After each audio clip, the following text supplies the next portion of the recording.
નમસ્કાર, હું છું વિક્રમ વકીલ અને આપ જોઈ રહ્યા છો હોટલાઇન ન્યૂઝ.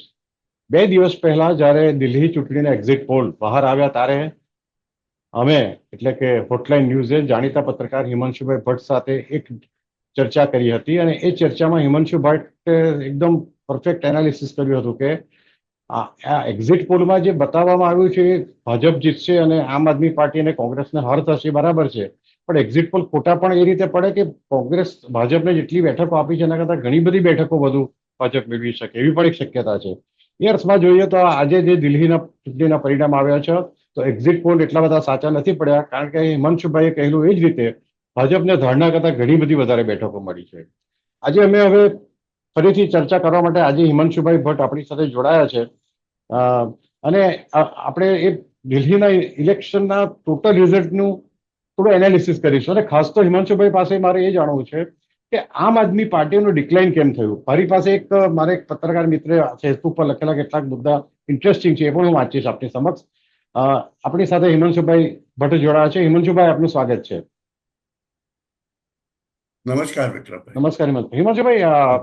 આપણે જે પરમ દિવસે વાત કરી એ પ્રમાણે ભાજપની જીત થશે એવું તો લાગતું હતું, પણ તમે પણ બરાબર સચોટ કહ્યું હતું કે આ એક્ઝિટ પોલ કદાચ સાચા એટલા માટે નહીં પડે કે આના કરતા વધારે બેઠકો ભાજપને મળશે, બરાબર.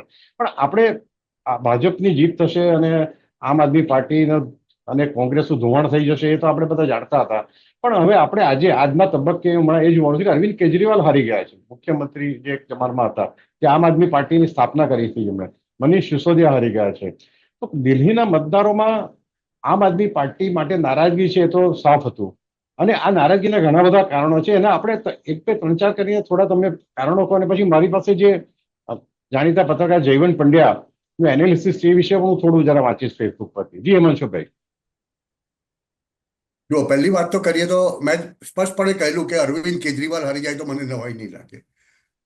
મેં એવું કીધેલું કે સંદીપ દીક્ષિતને 8-10 હજાર વોટ મળે.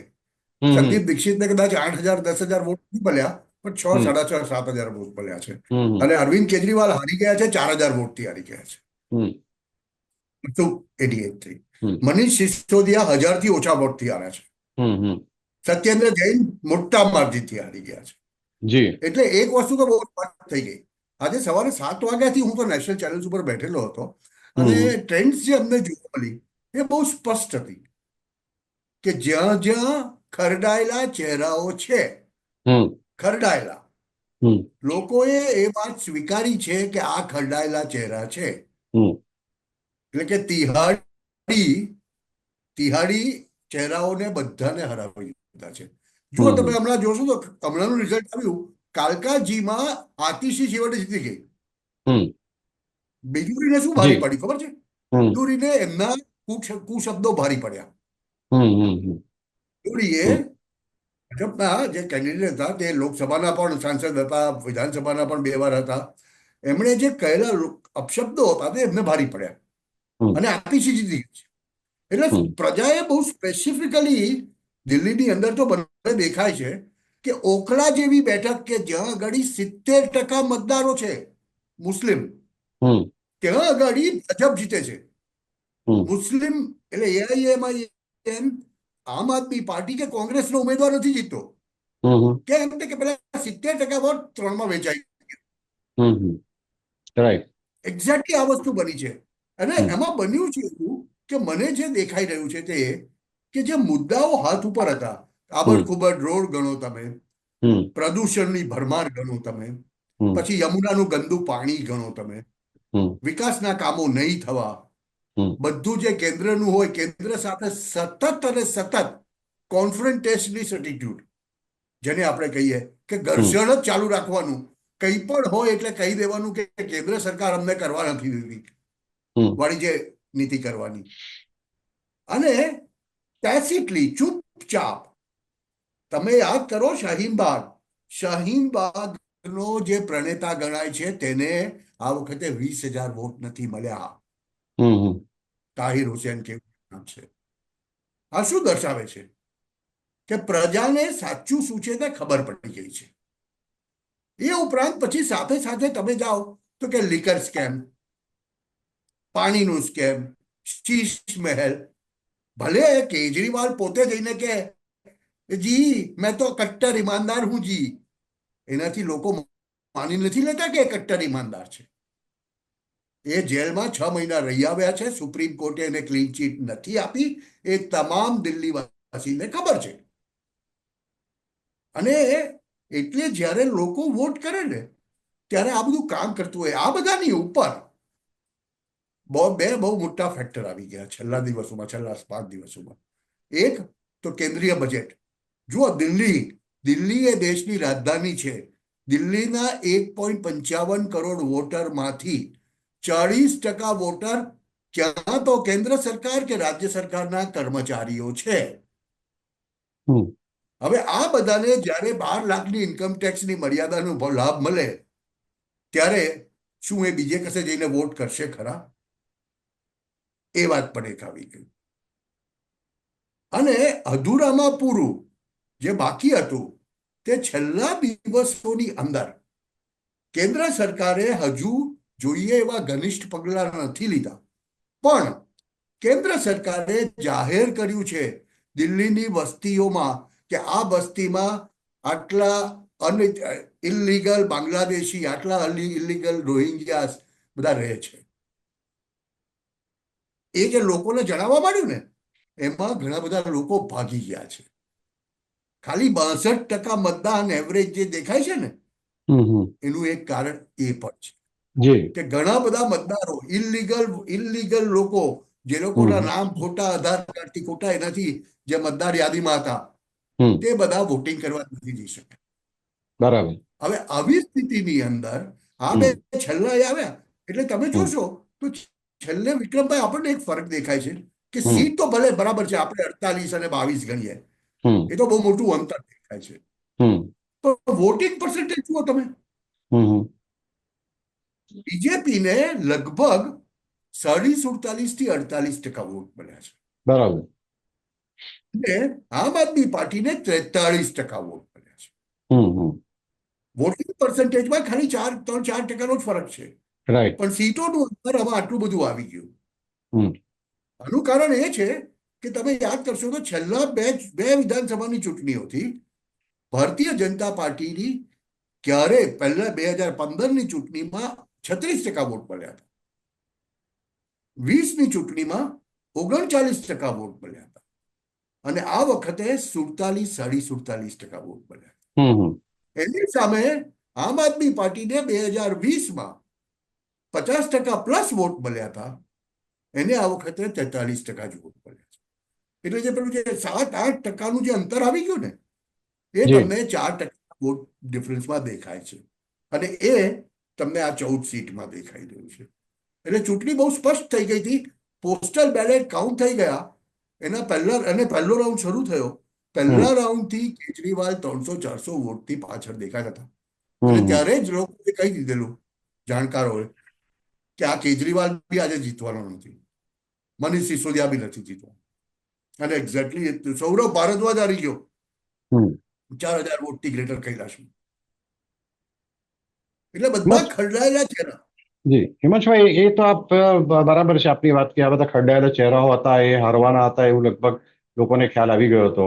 પરંતુ આપણે અહીંયા આપણે બાકીનું એનાલિસિસ પાછળથી કરીએ છીએ, પણ એક વચ્ચે એક સવાલ પૂછી લઉં કે આમ આદમી પાર્ટીનું તો ચાલો એન્ટી ઇન્કમ્બન્સી ફેક્ટર હતું, એમણે પેલા ભ્રષ્ટાચારનો મુદ્દો તો, લીકર સ્કેમનો નડી ગયો, ઝૂંપડપટ્ટીઓમાં ડેવલપમેન્ટ નહીં થયું, 200 યુનિટ વીજળી ફ્રી નહીં મળી.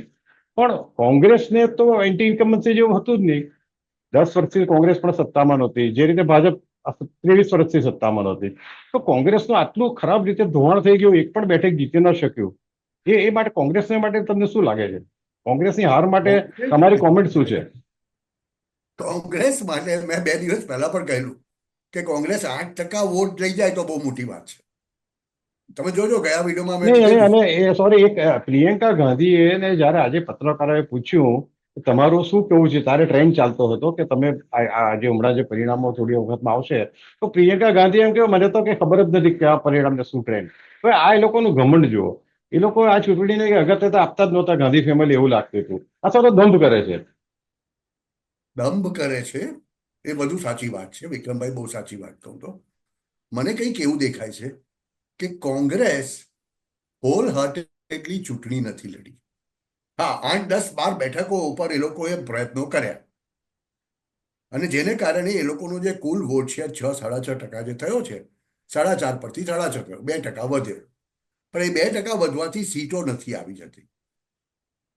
એ વસ્તુ બહુ સ્પષ્ટપણે થઈ અને કોંગ્રેસ માટે ત્યાં સવાલ એ ઉભો થઈ ગયો છે સાહેબ, કે મને દેખાય છે, જુઓ, કોંગ્રેસના સાથીઓ, ઇન્ડી અલાયન્સના સાથીઓ, અખિલેશ યાદવ, સમાજવાદી પાર્ટી અને રાષ્ટ્રીય જનતા દળ એટલે લાલુ યાદવ વાળી, તેજસ્વી યાદવ વાળી, એ બંને દિલ્હીમાં શું જાહેર કર્યું કે અમે આમ આદમી પાર્ટીને સપોર્ટ કરીએ છીએ, કોંગ્રેસને નહીં. એટલે ઇન્ડી અલાયન્સનું જે પેલું પખડ જંતર છે ને આખું, ઇન્ડી અલાયન્સ તો પડી ભાગ્યું. હવે આ સ્થિતિની અંદર રાહુલ ગાંધીએ 35 દિવસના કેમ્પેનમાં ખાલી 2 સભા કરી એવી વાત છે. બરાબર. પછી માંદા પડ્યા, વિયેતનામ ચાલી ગયા, પહેલા એક કરી, પછી એક કરી. રાહુલ ગાંધીએ ક્યાં સુધી તો કેજરીવાલ સામે આવીને બોલ્યા નહીં. અને પછી હિમાંશુભાઈ, બીજી એક સભામાં આડ બોલ્યા. વાત કરી રહું કે દિલ્હીની ચૂંટણી પૂરી થઈ ગઈ અને પરિણામો આવવાના હતા, એટલે કે આજે એના એક દિવસ પહેલા રાહુલ પ્રેસ કોન્ફરન્સ કરે છે. શેના માટે?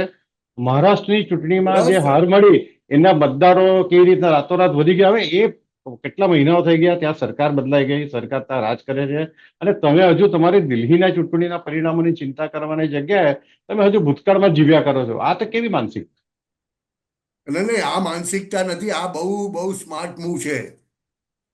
જુઓ, દર્શકોને એક સીધી સાદી વાત કરી દઉં. આ કોંગ્રેસના નેતાઓ દ્વારા ધ્યાન ભટકાવવાની કોશિશ છે. શેના ઉપરથી ધ્યાન ભટકાવવાની? દર્શકોને નવાઈ લાગશે, કેમ કે દર્શકોના મગજમાં પણ આ નથી આવ્યું. યુએસએઆઈડી ની જે સહાય છે ને, તે સહાય ભારતની અંદર કેટલી આવતી હતી એ તમને ખબર છે ખરી?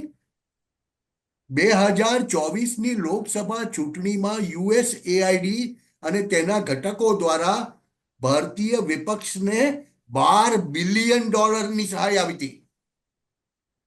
તમને એક વસ્તુની નવાઈ લાગશે કે રાજીવ ગાંધી ફાઉન્ડેશન છે, એ રાજીવ ગાંધી ફાઉન્ડેશનને સીધી સહાય એક વચેટિયા એનજીઓ દ્વારા યુએસએઆઈડી કરતું હતું અને એના તાણાવાણા આખા ભારત સરકારે ખોલવાના શરૂ કર્યા છે. એનઆઈએ, સીઆઈડી, ઈડી બધા જ એની પાછળ લાગેલા છે. હવે આવા સંજોગોમાં આ વસ્તુ જો ઇસ્યુ બની જાય તો ગાંધીસ માટે દેશ છોડી જાય ભાગી જવા સિવાય બીજું કશું રહે નહીં. માફ કરજો, તમને કદાચ લાગશે કે આ શું વાત કરી રહ્યા છે ચૂંટણી ટાણે. એટલે આ મહારાષ્ટ્ર, અને એમણે એમ કેમ કહ્યું કે 39 લાખ વોટર વધી ગયા? 39 લાખ વોટર મહારાષ્ટ્રની ચૂંટણીમાં વધી ગયા એમ કે. કઈ રીતે વધ્યા ભાઈ? કોવિડ પછી કોણ કેટલા લોકોને ક્યાંથી લાવ્યું હતું? અને દર્શકોને એક વસ્તુ કહી દઉં, મહારાષ્ટ્રની ચૂંટણીમાં હારજીતનું માર્જિન વચ્ચે 92 લાખ વોટનો સવાલ છે. 92 લાખ વોટનું અંતર છે એનડીએ અને ઇન્ડિયા અલાયન્સ વચ્ચે. જી હિમાંશુભાઈ, આપણે દિલ્હીના પરિણામો તરફ પાછા વળીએ તો તમારી દ્રષ્ટિએ આમ આદમી પાર્ટીના, સ્પેસિફિકલી અરવિંદ કેજરીવાલના રાઇઝ એન્ડ ફોલ આપણે કોઈ બી વ્યક્તિને જોતા હોઈએ છીએ, તો રાઇઝ તો આપણે જોયો, એના કારણો પણ આપણને ખબર છે. અન્ના હઝારે સાથેના આંદોલનથી માંડીને બધા ખોટા વચનો આપ્યા, પણ એ સડન ફોલ જે એનો થયો, એના તમે 2, 3 જે મુખ્ય કારણો છે એ કહો. એક loss of face, loss of creditability અને વારંવાર જુઠ્ઠું બોલવું. આ 3 મુખ્ય કારણ. આ કારણો તો જયારે રાજકારણમાં આવ્યા ત્યારે પણ એનામાં જે આ બધા દુર્ગુણો હતા એ તો ત્યારે પણ હતા, પણ આ છેલ્લા 1 વર્ષમાં એવું કંઈક બન્યું કે જેને કારણે સામાન્ય માણસ, દિલ્હીના આમ આદમી પાર્ટીના મતદાર હતા, એમનો વિશ્વાસ કેજરીવાલ પરથી ઉઠી ગયો. કારણ કે મેં ઘણા બધા ઇન્ટરવ્યુઝ બધા સામાન્ય લોકોના જોયા છે છેલ્લા 4-5 દિવસ દરમિયાન.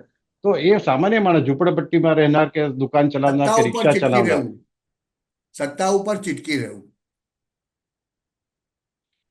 તમને જેલમાં લઈ જવામાં આવ્યા, અત્યાર સુધીની એક ભારતીય રાજકારણનો ઇતિહાસ કહે છે કે જ્યારે પણ કોઈ પણ મુખ્યમંત્રીને જેલ થાય છે એ રિઝાઇન કરીને જાય છે, એટલે જેને આપણે ડિસરપ્ટિવ પોલિટિક્સ કહીએ જી. કે રાજકારણમાં કાયદા કાનૂનને માનવા જ નહીં, પોતાનું જ રાજકારણ ચલાવવું, હમ પોતાની જાતને સર્વોપરી મૂકવી, એ સૌથી હમ પહેલું કારણ. હમ સૌથી બીજું કારણ, જેલમાં રહીને છતાં પણ પોતાની જાતને સંપૂર્ણપણે સર્વોપરી માનવી અને જવાબદાર માનવી નહીં. હમ અને ત્રીજું કારણ શીશ મહેલ.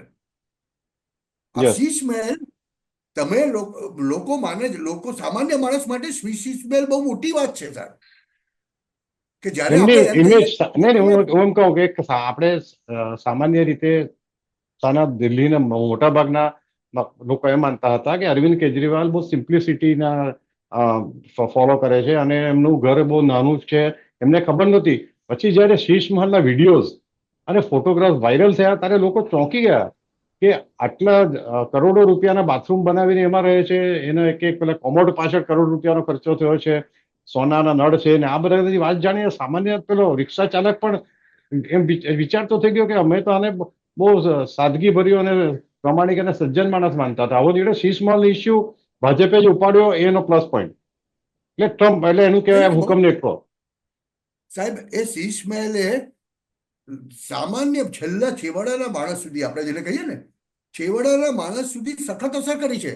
તમે ગમે કે નહીં ગમે એ વસ્તુ તમારે સ્વીકારવી જ પડી કે લોકો વિચાર કરે કે જ્યારે કોવિડમાં ઓક્સિજનના સિલિન્ડર માટે દિલ્હીવાસીઓ બૂમાબૂમ કરતા હતા, ત્યારે એને ઓક્સિજનના સિલિન્ડર મળવાની જગ્યાએ આ ભાઈ અને એમની પત્ની સુનીતા કેજરીવાલ શીશ મહેલ માટે વિયેતનામથી ને ક્યાંથી ટાઇલ્સ મંગાવતા હતા. આ ક્યાંથી લોકો સહન કરી લે? અને આ એ જ માણસ છે કે જે અન્ના આંદોલનના મંચ પર ઉભો રહીને લૂઝ શર્ટ પહેરવું, 250 રૂપિયાના ચંપલ પહેરવા, લૂઝ પેન્ટ પહેરવું, 10 રૂપિયાની રોટર બોલ પેન લેવી ખિસ્સામાં, અને ત્યારે એ જઈને કહેતો હતો કે હું તો મારી વેગનરમાં જ ચાલીશ અને સાથે સાથે હું મારા 2 બેડરૂમના ઘરમાં જ રહીશ. જ્યારે આનાથી વિપરીત થતું લોકોને એમની નજર સામે દેખાય ને, ત્યારે પછી લોકો એને તમાચો મારીને સત્તા પરથી ઉતારી મૂકે. એમાં છે ભાઈ આપણે જી હા, આ જયવંત પંડ્યાએ જે લખ્યું છે ફેસબુક પર આપણે વાત કરું એમાં થોડો 2-3 મુદ્દા લઈ લઈએ, એના પરથી બી આપણે થોડી ચર્ચા કરી શકીએ. જયવંતભાઈ લખ્યું છે કે એમની હારનું સૌથી મોટું કારણ ખાલિસ્તાની સમર્થકો અને સમર્થન. દેશદ્રોહ કક્ષાની વાત કરતા હતા આ લોકો. દેવેન્દ્રસિંહ ભુલ્લરને ફાંસીની સજા ને માફ કરવા માટે રાષ્ટ્રપતિ પ્રણવ મુખર્જીને પત્ર પણ લખ્યો હતો આમ આદમી પાર્ટી કેજરીવાલ. આ પણ એક અગત્યનો મુદ્દો છે. હવે તમને કહું, અને હું બીજી રીતે કહું જે સામાન્ય માણસને ગમે એ રીતે સામાન્ય માણસ સમજી શકે. આ દેવેન્દ્રસિંહ ભુલ્લર આપે આપણા લોકોને કદાચ નહીં ખ્યાલ હોય, પણ આજની તારીખમાં જ્યારે પરિણામો આવ્યા છે ત્યારે પાકિસ્તાની મીડિયા પર રડારોળ થાય છે. અચ્છા. આમ આદમી પાર્ટી હારી ગઈ, કેજરીવાલની રેવોલ્યુશનરી સરકાર હારી ગઈ, આવું કહેવાય છે. આનું કારણ એ જ કે ખાલિસ્તાનીઓને સમર્થન. શાહીન બાગ દિલ્હીમાં થાય જ કઈ રીતે શકે? જો જ્યાં સુધી સ્ટેટ ગવર્મેન્ટનું સમર્થન ના હોય ત્યાં સુધી થઈ કઈ રીતે શકે? બેગોની બેગો ભરીને ચોખા, બાસમતી ચોખા, બિરયાની બનાવવા માટે શાહીનબાગના લોકોને ખવડાવવા આવી જ કઈ રીતે શકે? જી. એ ઉપરાંત જ્યારે જો તમે એક બાજુ ગુરુ પનવતસિંહ પન્નુને તમે ગાળો પર ગાળો દો છો, ખાલિસ્તાનવાસી, ખાલિસ્તાની, આ તે, એ તમને અત્યાર સુધીમાં 48 ધમકીઓ આપી ચુક્યો છે. ગુરુ પનવતસિંહ પન્નુ, અરવિંદ કેજરીવાલ ને ના, અરવિંદ કેજરીવાલ ભારતને 48 ધમકીઓ આપી ચુક્યો છે કે આ વિમાન ઉડાવી દઈશ, કુંભમાં આમ કરી દઈશ, આ કરી દઈશ, તે કરી દઈશ. અને એ માણસે જ્યારે 2.5 મિનિટનો વિડીયો બનાવીને કહ્યો કે મેં $135 મિલિયન કેજરીવાલને આપ્યા છે, અને એ વાત જ્યારે મીડિયામાં ગઈ, કેજરીવાલના મોઢામાંથી એક હરફ નથી નીકળ્યો. એનું કારણ છે કે કુમાર બિશ્વાસ ઓન રેકોર્ડ છે. કેજરીવાલના તે વખતના બીજા સાથીઓમાંના 2 જણા ઓન રેકોર્ડ છે કે એ લોકો યુએસ જઈને આમ આદમી પાર્ટી માટે ભંડોળ એકઠું કરતા હતા.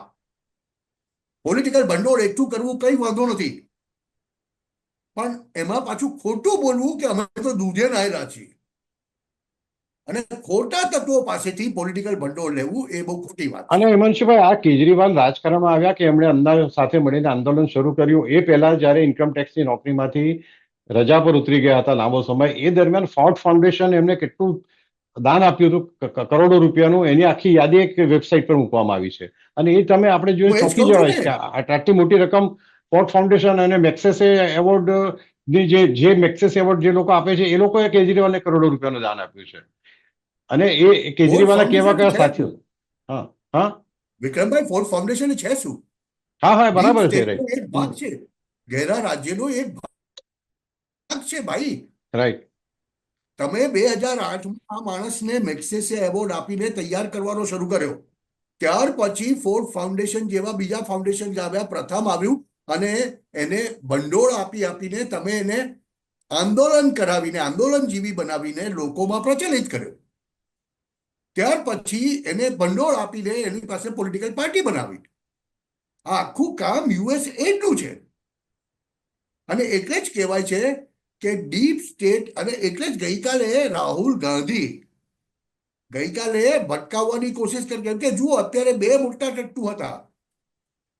જ્યાં સુધી ટ્રમ્પ જીત્યા ત્યાં સુધીના લેફ્ટિસ્ટ લિબ્રાન્ડો ડીપ સ્ટેટ કબાલના ભારતની અંદર કામ કરતા બે સૌથી મોટા ટટ્ટુ હતા. એક હતા અરવિંદ કેજરીવાલ મફલરમેન અને બીજા હતા ટી શર્ટ વાળો માણસ એટલે રાહુલ ગાંધી. અરવિંદ કેજરીવાલને તિહાડ જેલમાં નાખ્યા તે દિવસથી એને ડમ્પ કરી દેવાયા છે. છેલ્લા 2 મહિનામાં અરવિંદ કેજરીવાલ પાસે કોઈ પણ પ્રકારનું વિદેશી ભંડોળ થ્રુ યુએસએ નથી આવ્યું. એક કારણ એ પણ હતું કે અરવિંદ કેજરીવાલ ખાલી પ્રોમિસીસ કરતા હતા, આપી નહોતા દેતા, કેમ કે એમની પાસે પૈસા નહોતા. અને તમે જોશો તો ખાલી બધી ફાર્મર્સની તકલીફો પંજાબમાં જ થાય છે. હવે વારો પંજાબનો છે સાહેબ. આ દિલ્હીની ચૂંટણી પતી ગઈ. હવે આ વસ્તુ યાદ રાખજો, આજથી મહિના 2 મહિનામાં જો Arvind Kejriwal પંજાબનો de facto chief minister થઈને ના બેસે તો મને કહેજો. એમાં શું ભાઈ, હવે આ તમે મુદ્દો છેડ્યો છે એટલે એક સવાલ પૂછી લઉં કે હવે અરવિંદ કેજરીવાલનું ભવિષ્ય શું? અરવિંદ કેજરીવાલ હવે શું કરશે? એનું ભવિષ્ય એ કે અત્યારે તો એ થોડોક સમય ચૂપ બેસશે અને પછી માન સરકારને ડિસ્ટર્બ કરશે. આમ પણ એને એના પોતાના પર્સનલ સેક્રેટરી વિભાવને પંજાબ સીએમના પર્સનલ સેક્રેટરી તરીકે મોકલી આપેલું છે. એટલે ઇનડાયરેક્ટલી તો એડમિનિસ્ટ્રેશન લઈ લીધેલું છે. પંજાબ એ સરહદી રાજ્ય છે. ખાલિસ્તાનીઓને મદદરૂપ થવું નંબર 1. અક્રોસ ધ બોર્ડર જે ડ્રગ્સનું એ કરવું તે. ત્રીજી વસ્તુ એ કે પંજાબમાં જોઈએ એટલો ભાજપનો પગ પેસારો નથી. જે રીતે ભાજપ હરિયાણામાં સ્ટ્રોંગ છે, ઉત્તર પ્રદેશમાં સ્ટ્રોંગ છે, હિમાચલમાં સ્ટ્રોંગ છે, એ રીતે સ્ટ્રોંગ પંજાબમાં નથી. ચોથી વસ્તુ, પંજાબમાં બહુ મોટે પાયે માઇગ્રેશન ચાલી રહ્યું છે, લીગલ ઇલીગલ. બહુ મોટે પાયે કન્વર્ઝન ચાલી રહ્યું છે.